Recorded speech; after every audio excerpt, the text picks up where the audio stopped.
పెద్దలు గౌరవనీయులు మాజీ మంత్రిమంత్రులు భారతీయ జనతా పార్టీ జాతీయ ఉపాధ్యక్షురాలు శ్రీమతి డికే అరుణ గారి యొక్క ప్రెస్ కాన్ఫరెన్స్ లో మాట్లాడతారు. వారితో పాటు వేదిక మీద గౌరవనీయులు శాసనసభ్యులు శ్రీ పాల్వాయి హరీష్ గారు, రాష్ట్ర అధికార ప్రతినిధి రచనారెడ్డి గారు, సీనియర్ నాయకురాలు సుహాసిని రెడ్డి గారు, నేను ఎన్వి రాష్ట్ర అధికార ప్రతినిధి ఈ యొక్క సమావేశంలో పాల్గొంటున్నాం. డికే అరుణ గారిని మాట్లాడాల్సిందిగా కోరుతున్నాం.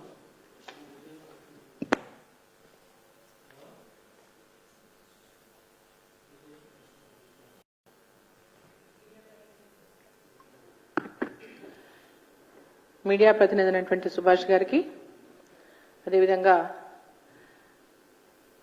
శాసనసభ్యులు పాల్వాయి హరీష్ గారికి, రచనారెడ్డి గారికి, సుహాసిని గారికి, అదేవిధంగా మీడియా మిత్రులకు అందరికీ నాయక నమస్కారం. ఈరోజు తెలంగాణ రాష్ట్రంలో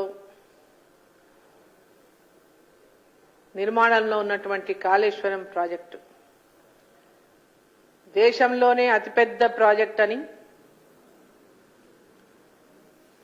ఈ ప్రాజెక్టు డిస్కవరీ ఛానల్ కూడా దీన్ని చాలా గొప్పగా ఉన్నదని, ఈ ప్రాజెక్టు గురించి బ్యానర్ ఐటమ్స్ లో ఇటువంటి ప్రాజెక్టు ఎక్కడా కని విని ఉండరు, చూసి ఉండరు అనేటటువంటి మాటలు గత ప్రభుత్వంలో ముఖ్యమంత్రి గారు కానీ వారి కుటుంబ సభ్యులు కానీ చాలా పెద్ద ఎత్తున కాళేశ్వరం గురించి చాలా గొప్పగా చెప్పినారు. ప్రాణహిత చేవెళ్ల ప్రాజెక్టును 38,000 కోట్లతో ఆనాడు రూపొందినటువంటి ప్రాజెక్టుకు పేరు మార్చి, ఆల్రెడీ అప్పటికే పనులు ప్రారంభమైనప్పటికీ కూడా పేర్లు మార్చి, డిజైన్లు మార్చి దాదాపు 1,50,000 కోట్లకు అంచనాలు పెంచి దేశంలోనే ఎక్కడ లేనటువంటి తీరుగా పెద్ద ఎత్తున ప్రాజెక్టు పేరుతో అవినీతికి పాల్పడి అడ్డగోలుగా దోపిడీ కోసమే డిజైన్లు మార్పులు, అంచనాలను పెంచుకున్నటువంటి తీరు గత ఎన్నికల సందర్భంగా గాని అంతకుముందే గాని అనేక సార్లు భారతీయ జనతా పార్టీ దాన్ని బట్టబయలు చేసేటటువంటి ప్రయత్నం చేసింది. ఇప్పుడు అధికారంలో ఉన్నటువంటి కాంగ్రెస్ పార్టీ అనేక సార్లు దాని గురించి మాట్లాడడం జరిగింది. ఈరోజు కాంగ్రెస్ పార్టీ అధికారంలోకి వచ్చింది.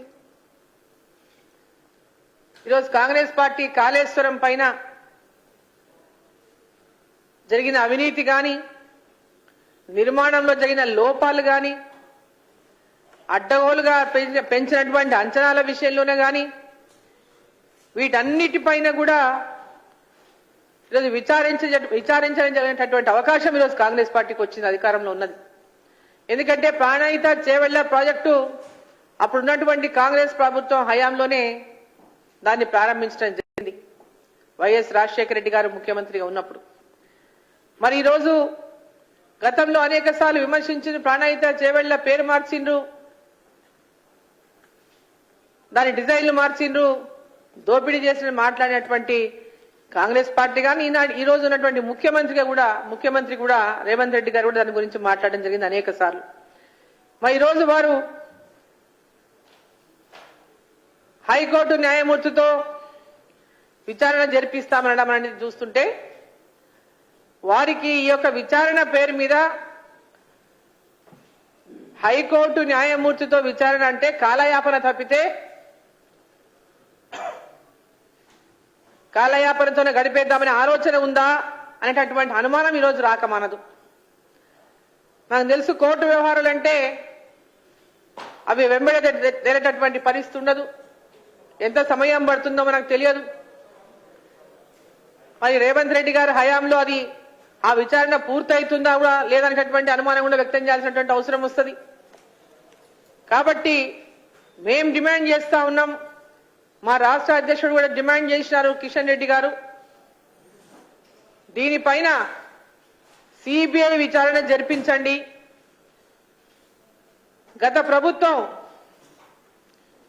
సిబిఐ మన రాష్ట్రానికి రావద్దన్న తిరిగి జీవో ఇష్యూ చేసింది.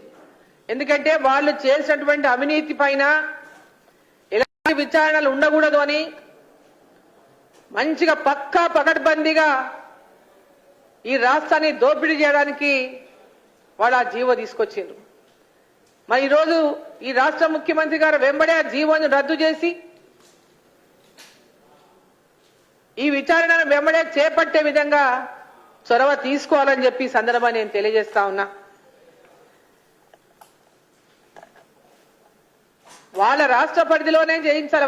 ఓసారి అంటున్నారు సిబిఐ, ఎందుకంటే వాళ్ళు ఇన్ని రోజులు మాట్లాడుతూ ఉన్నారు కదా, బీజేపీ బీఆర్ఎస్ ఒకటి, బీజేపీ బీఆర్ఎస్ ఒకటి, సిబిఐకి ఇస్తే ఇవన్నీ కూడా కాలయాపన కోసం, వాళ్ళని కాపాడడం కోసం మాడుతున్నటువంటి మాట్లాడాలి కానీ మనం పరిగణించాల్సి వస్తుంది. వాళ్ళ చిత్తశుద్ధి ఉండుంటే, నిజంగా కాలయాపన చేసేటటువంటి ఆలోచన లేకుంటే మరి ఏసీబీతోనో చేయించవచ్చు, సిఐడితోనో చేయించవచ్చు, ఇమ్మీడియట్ గా దానిపైన ఎంక్వైరీల ద్వారా ఏమేం జరిగిందో వాటన్నిటిని కూడా బయటికి తీయవచ్చు. కానీ జ్యుడిషియల్ ఎంక్వైరీ అని కాలయాపన చేసేటటువంటి ఆలోచన ఉన్నట్టుగా ఈరోజు స్పష్టంగా కనిపిస్తా ఉంది ఈ రాష్ట్ర ముఖ్యమంత్రి గారికి. ఈ యొక్క మేడిగడ్డ కాళేశ్వరం యొక్క నిర్మాణం విషయంలో మనం చూసినాం ఎన్నెన్ని లోపాలు వెలుగులోకి వచ్చినాయో. వరదలు వచ్చినప్పుడు కానీ కాళేశ్వరం ప్రాజెక్టును 2019లో జూన్ 19న అప్పుడు ఉన్నటువంటి బీఆర్ఎస్ ప్రభుత్వం జాతికి అంకితం చేసింది. అది పూర్తి కాకుండానే జాతికి అంకితం చేసిండ్రు. మరి అప్పటి నుంచి ప్రాజెక్టు లోపల అనేక లోపాలు ఒక్కొక్కటిగా మనం వెలుగు చూస్తా ఉన్నాయి. పోయిన వరదల్లో ఏ విధమైనటువంటి పరిస్థితి ఏర్పడిందో మనం చూసినాం. 2020 జూలై 9న భూపాలపల్లిలోని జిల్లాలోని గ్రావిటీ కెనాల్ గోడ మొత్తం సిమెంట్ మొత్తం పెచ్చులు ఊడిపోయింది.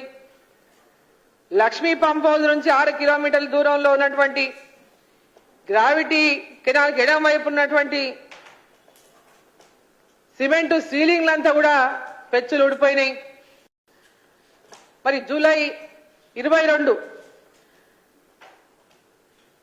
14వ తేదీ నాడు గోదావరిలో వచ్చినటువంటి భారీ వరదలకు కాళేశ్వరం సమీపంలో ఉన్నటువంటి Lakshmi pump house, Annaram pump house మొత్తం నీట మునిగిపోయినాయి. ఆ ప్రాంతాల్లో ఉన్నటువంటి పొలాలన్నీ కూడా చాలా వరకు వేల ఎకరాల్లో పంటలు నీట మునిగిపోయినాయి.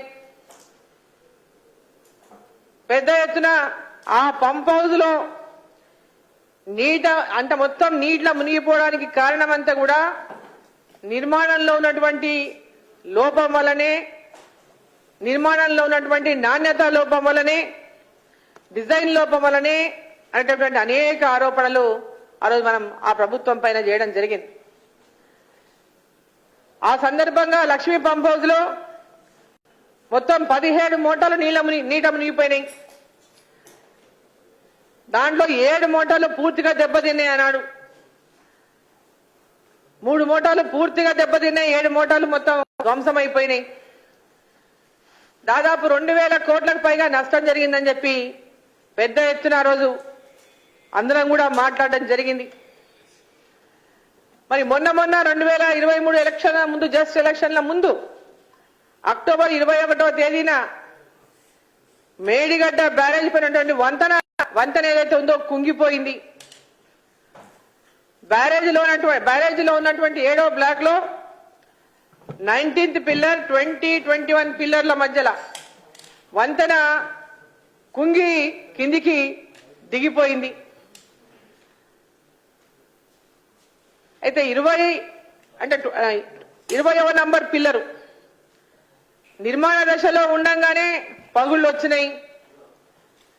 పగుళ్ళు వచ్చినా కూడా అప్పుడు అధికారులు వాటి గురించి పట్టించుకోలేదు.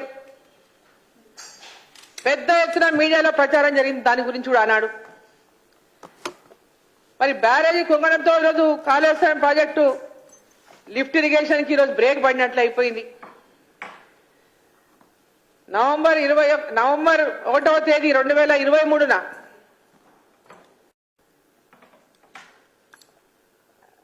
అన్నారం బ్యారేజ్ 38, 46 గేట్ల దిగువన కింద లీకేజీలు మొత్తం ఏర్పడినాయి.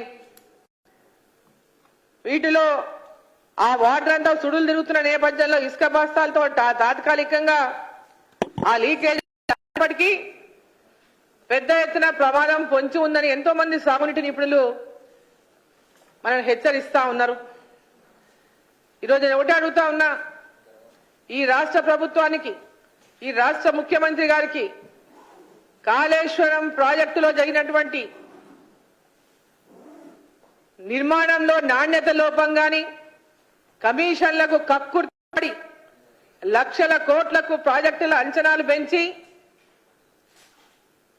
వేల కోట్లలో ఈరోజు అవినీతికి పాల్పడి కాళేశ్వరం ప్రాజెక్టునే ఈరోజు దాని అతి గతి తెలియనటువంటి దుస్థితి ఏర్పడిన సందర్భంగా మరి రాష్ట్ర ముఖ్యమంత్రి రేవంత్ రెడ్డి గారు వెంబడే దాన్ని కాలయాపన చేయకుండా గతంలో మీరు అన్న మాటలకి కట్టుబడి ఈరోజు అధికారంలోకి వచ్చిన తర్వాత వాళ్ళని కాపాడేటటువంటి ఆలోచన మీకు ఏదైనా ఉందని కాకుండా ఉండడానికి మీకు నిజంగా చిత్తశుద్ధి ఉంటే వెంబడే గత ప్రభుత్వం ఇచ్చినటువంటి జీవో ఏదైతే ఉందో సిబిఐని రాష్ట్రంలో అడుగుపెట్టనీయకుండా వాళ్ళు ఇచ్చిన జీవోని వెంబడే రద్దు చేయండి. సిబిఐ ఇక్కడ ఇలాంటి అవినీతి జరిగినా వాటిని ఎంక్వైరీ చేసేటటువంటి విధంగా జీవోలో మార్పు తీసుకురండి. నూతన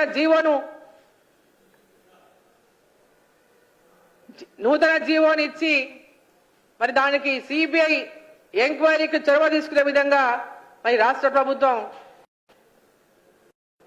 దీంట్లో ముందుకెళ్లాలని చెప్పి సందర్భంగా నేను కోరుతా ఉన్నా. జ్యుడిషియల్ ఎంక్వైరీ కాలయాపన తప్ప మరొకటి అనే విషయం అందరికీ తెలుసు మనకి. సో ఈ యొక్క కాళేశ్వరం పైన, మేడిగడ్డ పైన ఎంబడే తగినటువంటి అవినీతిని బయటికి ఆ నిర్మాణ లోపాల ఎంబడే తీసుకొచ్చి దాన్ని ఆ లక్షల కోట్ల ప్రాజెక్టుని కాపాడాలన్నా, తెలంగాణ యొక్క ధనాన్ని దోచుకున్నటువంటి వారిని శిక్షించాలన్నా వెంబడే సిబిఐ ఎంక్వైరీ చేయించాలి. మా రాష్ట్ర అధ్యక్షుడిగా భారతీయ జనతా పార్టీ తరఫున మేము డిమాండ్ చేస్తాం. వెంబడే సిబిఐ ఎంక్వైరీకి తీసుకోవడానికి మరి రాష్ట్ర ప్రభుత్వం చొరవ తీసుకోవాలని చెప్పి సందర్భంగా నేను ఈ రాష్ట్ర ముఖ్యమంత్రి రేవంత్ రెడ్డి గారిని నేను కోరుతా ఉన్నా.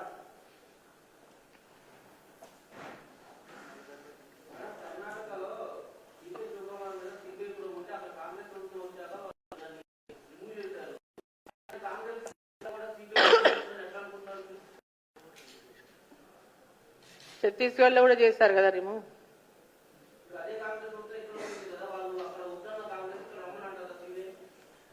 వాళ్ళకి చిత్తశుద్ధి ఉంటే రమ్మనాల్సిందే. చిత్తశుద్ధి లేకుంటే వారు కూడా కేసీఆర్ ని చేసిన వాళ్ళని కాపాడాలనుకుంటే తేట తెల్లని చేయాలి. వారికి వాళ్ళని ఉద్దేశం ఉంటే చెప్పాలి. అది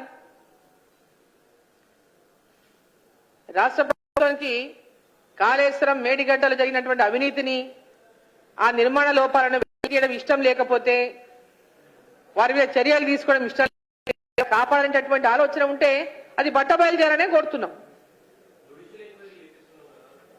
జ్యుడిషియల్ ఎంక్వైరీ వల్ల కాలయాపన జరుగుతుంది, దానివల్ల ఉపయోగం లేదు అంటున్నాం. ఇమ్మీడియట్ గా యాక్షన్ జరగాలని అడుగుతున్నాం. ఇమ్మీడియట్ గా యాక్షన్ జరగాలని దాని మీదనే ఈరోజు వారు కూడా గతంలో కోరింది అదే. నువ్వు కుర్చీ ఎక్కంగానే మాట మారవద్దు. గతంలో వాళ్ళు కూడా దాని మీద అనేక ఆరోపణలు చేసినారు. మరి మీ వారికి అవకాశం వచ్చింది, దాన్ని నిరూపించేటటువంటి అవకాశం ఉంది, స్పందించాలని చెప్పి కోరుతున్నాం.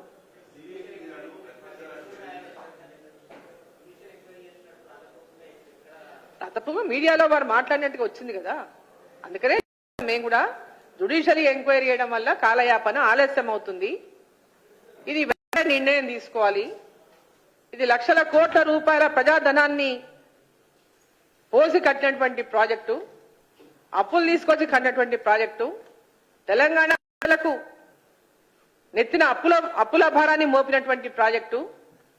దాంట్లో ఎలా ఈరోజు మన జరిగినటువంటి కాళేశ్వరం కానీ, మేడిగడ్డ జరిగినటువంటి నిర్మాణ లోపాల వల్ల ఏ విధంగా ఈరోజు ప్రాజెక్టు గొంగిపోవడమే కానీ, గతంలో పంప్ హౌస్లు మునిగిపోవడం కానీ ఇవన్నీ జరిగినటువంటి నేపథ్యంలోనే పెద్ద ఎత్తున కేసీఆర్ గారే తానే ఇంజనీర్ అని చెప్పి నేను డిజైన్ చేసిన అని చెప్పారు. మరి ఇంజనీర్ కాని వాళ్ళు ఇంజనీర్ అని చెప్పి డిజైన్లు చేసి ప్రాజెక్టును ముంచితే తెలంగాణ ప్రజలు చూస్తూ ఊరుకుండాలా? అవకాశం వచ్చింది, కాంగ్రెస్ పార్టీ గారు అధికారంలో ఉన్నారు, ఆ అవకాశాన్ని సద్వినియోగం చేయండి, తెలంగాణ ప్రజలకు న్యాయం చేయండి అని చెప్తా ఉన్నాం.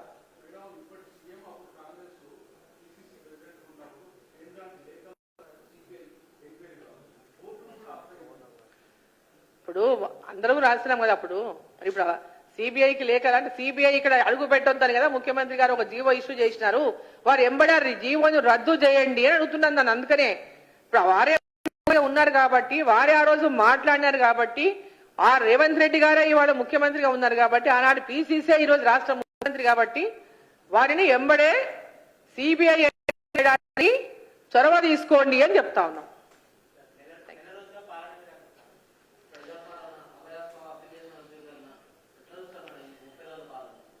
ఇప్పుడు ప్రజల వద్ద ప్రజాపాలన అని అప్లికేషన్లు తీసుకుంటా ఉన్నారు గ్రామాలలో. సో వాళ్ళు 100 days టైం అడిగినారు ఇవన్నీ ఇంప్లిమెంట్ చేయడానికి. సో దాంట్లో ఈ 6 గ్యారంటీల లోపల అంటే 6 అంటే 6 నంబర్ కాదు, ఆ 6 లో చాలా ఉన్నాయి. ఇంకా ఆ 6 లో కూడా ఒక్కొక్క దాంట్లో 3 ఉన్నాయి, 2 ఉన్నాయి. అట్లాంటివి చూస్తే ఆ 13 కాకుండా ఇంకా వాళ్ళు ఇచ్చినటువంటి అంటే ఇది గ్యారంటీ, అవి గ్యారంటీలు కదా. ఇచ్చిన మేనిఫెస్టోలో ఉన్నటువంటి ప్రతి ఒక్క హామీ కిందనే చూడాల్సినటువంటి అవసరం ఉంటుంది. కాబట్టి ఈ హామీలన్నీ నెరవేర్చడానికి మరి 100 రోజుల సమయం ఏదైతే అడిగినరో 100 రోజుల వరకు వేచి చూద్దాం. 100 రోజుల లోపల వాళ్ళు చేయగలిగితే సంతోషం, వాళ్ళు ఇచ్చిన మాట నిలబెట్టుకుంటే సంతోషం. ప్రజలంతా కూడా, తెలంగాణ ప్రజలంతా కూడా ఆ వాటి కోసమే, ఆ హామీలపైనే ఓటేసి గెలిపించినారు, మార్పు కావాలని గెలిపించినారు. సో వారు ఆ హామీలను నిలబెట్టుకోవాల్సినటువంటి బాధ్యత ఈరోజు కాంగ్రెస్ పార్టీ పైన ఉంది. చాలా చోట్ల కూడా హౌసింగ్ విషయంలో ప్లాట్ లేకుండా, ఇల్లు లేకుండా ఉన్నటువంటి వాళ్ళ పైన క్లారిటీ లేదు. ఎక్కడ ఇంతవరకు ఎలాంటి నివాస యోగ్యం లేనటువంటి వాళ్ళకు ప్లాటు లేదు, వాళ్ళ ఇల్లు ఉండదు, ఎక్కడో కిరాయి ఇంట్లోనో లేకుంటే ఎక్కడనో చోట గూడ్సెలలోనో ఉన్నటువంటి కుటుంబాలు అనేకం ఉన్నాయి. మరి వాటిపైన కూడా క్లారిటీ లేదని చెప్తా ఉన్నారు. వాటిపైన కూడా క్లారిటీ ఇవ్వాలి రాష్ట్ర ప్రభుత్వం. మరి వారికి ఎట్లా ఇండ్లు నిర్మాణం చేసిస్తుంది, ఎప్పట్లోగా నిర్మాణం చేసిస్తుంది, ఉన్న డబుల్ బెడ్రూమ్ ఇళ్లను ఏ విధంగా ముందుకు తీసుకెళ్తారు, ఎట్లా బెనిఫిషరీస్ ఐడెంటిఫై చేస్తుంది, ఎట్లా వాళ్లకు ఇస్తున్న విషయం కూడా తెలిపాల్సినటువంటి అవసరం ఉన్నది. సో చాలా ఉన్నాయి. ఇంకా దీంట్లో ఇంకో కొంచెం ఇప్పుడిప్పుడే మేము అధికారంలోకి వచ్చినాం, ఇప్పుడిప్పుడే సరి చేసుకుంటున్నాం అంటున్నారు కాబట్టి కొంచెం సమయం ఇవ్వడమే కరెక్ట్ అని మేము కూడా అనుకుంటున్నాం.